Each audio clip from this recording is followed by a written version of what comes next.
Awesome. So I just started wholesaling not too long ago, and I'm trying to get my first deal going. Okay. So basically, my question right now would be, how would you, I guess, start marketing? I live in Georgia, and I got PropStream going too as well. How would I make about going about making these lists? So when I search a property, do I just, I've been listening to your videos and I filter out everything that needs to be filtered. For instance, like the vacant. Okay. And how would I go about adding like a few thousands to my list on PropStream? So you're looking to increase your volume on your prop stream list? Right. Okay. So let's just start with the basic. What lists are you working with right now? I have a couple for vacant. Um, Probably like 1,000, 2,000 going on vacant in the Fulton counties and Gwinnett, and I have a couple of lien lists, lien and utilities going Okay. on. About like 300, 400. It's less than it would be for vacants, but now these are just lists that I've accumulated. Now I just don't know how to, I guess, put them all in how should I say, like, I guess put them in a list where I can go ahead and start finding these numbers. So the first thing we've got to ask, hold on, is how are you going to attack these lists? How are you going to market to them? What's your plan? My plan was just starting out was just cold calling, finding these phone numbers and starting cold calling. Hmm. Um, Now I just don't know how to really get all these numbers with such limited time, like, when it's like a couple thousands, 2,000s of numbers. Okay, so the first thing you do is what I need you to do is you first of all you've got to come up with an overall strategy and a plan. All So right. I'm excited you got into the business. I'm sure you have your why, you figured out your belief, and you have your conviction. So the next plan is you got to say, okay, here's the deal, dude. I found these guys for free. I think they're legit. They know what they're talking about. This guy's been doing it 21 years. Is you got to be honest with yourself. How much time do you have for the business, and how much money do you have for the business? And you got to be crystal clear on it, because a lot of people go, well, I want to do all this stuff, but I only got $50. And I go, well, for $50, you can't do all that stuff. It's almost impossible. And you've got to you have to clarify it. And I'm not telling you you can't do this business with no money, but like I can see the challenge you're going to have. Your biggest challenge is going to be the skip tracing. You know that, right?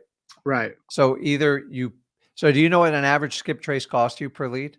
About 10 to 12 cents per. So you got it right on. So there's one or two ways. You could do the free way, which is truepeoplesearch.com, whitepages.com. It's like endless, but you understand it's painful and it's slow and it's going to take a lot of time, right? Right. So you got to Right. figure, okay, I could probably bang out 250 of those. Right. And so you start looking at the numbers. So if your plan is to call 5,000 people a month, you got to have a plan to attack it. And if you go, well, I'm going to do it all for free, you're going to have some sleepless nights running like data. Right. So I was willing to spend a couple hundred on skip tracing. I guess my next question would be, what would be the best skip tracing tool service to So use? so you could, I mean, so I'm pretty much neutral on this. That there's really two methods you can do here. You know about the free method, so I'm not going to go over that one. Right. So you can use it within listrei.com, which is our PropStream account, or you can basically use Zach Data, which is our batch leads account. I don't care which one you use. To be honest with you, the reality is they're probably pulling data from the same spots. They are by far the most efficient if you're going to use a paid for service.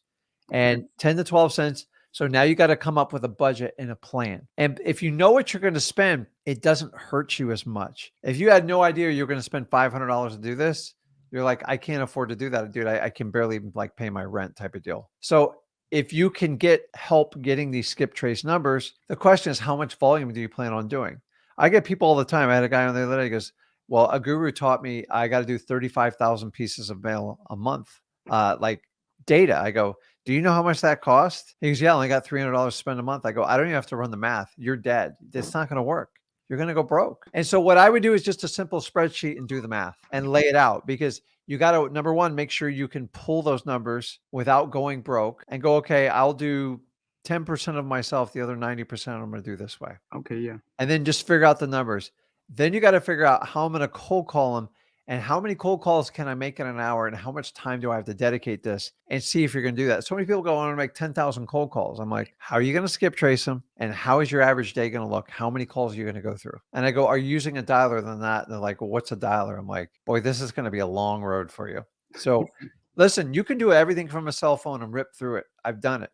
But I'm telling you, if your whole method is cold calling and you want to be extremely efficient with it and you understand it's a volume game, come up with a plan and stop guessing, because you'll if you guess, you'll constantly bounce all over the board. So come up with how many calls you want to make in a month and then break it down on a weekly basis and figure out how much the skip tracing is going to cost you to do. And the idea is you need to figure about 45 to 60 days in cold calling before you get a profitable deal closed and in your bank account. And the question is, can you survive it that long? Dude, I deal with people that they go, Rick, I don't have a penny to my name. Ramen noodles and warm water from the hose is what is my budget. I'm like, dude, you already know the answer to this one. So some people can do a hybrid of both. You just got to be honest with yourself. If you're not honest with yourself, you cannot solve the problem. All right. So can you break that data down? Because that's what's going to make you either highly effective or you're just going to be your own worst enemy. And you got to be brutally honest. And do you have a car? Yes, sir. Okay. Are you doing any driving for dollars? I've done a couple in my area, and I've written down a few listed addresses. Now I just needed to go ahead and skip trace them, or like you said, it's truepeoplesearch.com, and just get these numbers and go ahead and call them. So Now, I mean, driving for dollars is it's wonderful. So we still use this. Hey guys, I've been doing this 21 years. It's still one of my most favorite ways to do it. Now I get help with it. I pay people to do it, but they are by far my most effective leads. And then also consider reverse driving for dollars, because you don't have to skip trace it, but a lot of people overlook the time and energy it takes to setting up a list and doing that entire reverse driving for dollars. so reverse driving for dollars, would that just be sending out mail to these So no, so reverse driving for dollars is actually really, really simple. It's you get like a specialty list, or maybe it's even a list of properties you drove by that just look funky. And all you do is go up to the door and you put a yellow sticky note on there. It says, just, I got a quick question about your house. You put, hey, this is Sammy, and you put your virtual phone number on it. So if I had 100 pre-foreclosures, I stuck 100 out there, maybe 5 or 7 people call me back. I can just deal with the ones that actually want to work with me. Now, I don't have to have their phone number to do it, but it takes a lot of time and energy to get in and out of the car with gas and time. So like you got to factor that in when you do it. So I like doing that on like code violations. Never do it on probates. Probates is the one it does not work on. And eviction list, it does not work on. Why won't it work for an eviction list? just because they're always sending them out to their to their mail or No, because the tenants are in there. So the tenants want to stay. So they're just going to throw the note away. Oh, okay, I get it. So it's not going to get to the landlord. So that wouldn't work. And then probate, the person's already deceased. You got to get it to the person in charge of the probate. So those are the only 2 lists I don't really use for reverse driving for dollars, but like code violations, pre-foreclosures, water shutoffs, fire damage, it's highly effective. I can't tell you how effective this is. Like it works really, really well. Now, back in my day when I started out wholesaling, I just door knocked it. The problem with door knocking today is in a lot of counties, it's actually illegal. Like it's a chargeable offense. You have to go to court. Ask me how I know this. Even the And court. number 2 is these damn Ring cameras. Nobody answers their door anymore. Yeah. And they think you're up to no good. And then here's the problem with a Ring camera.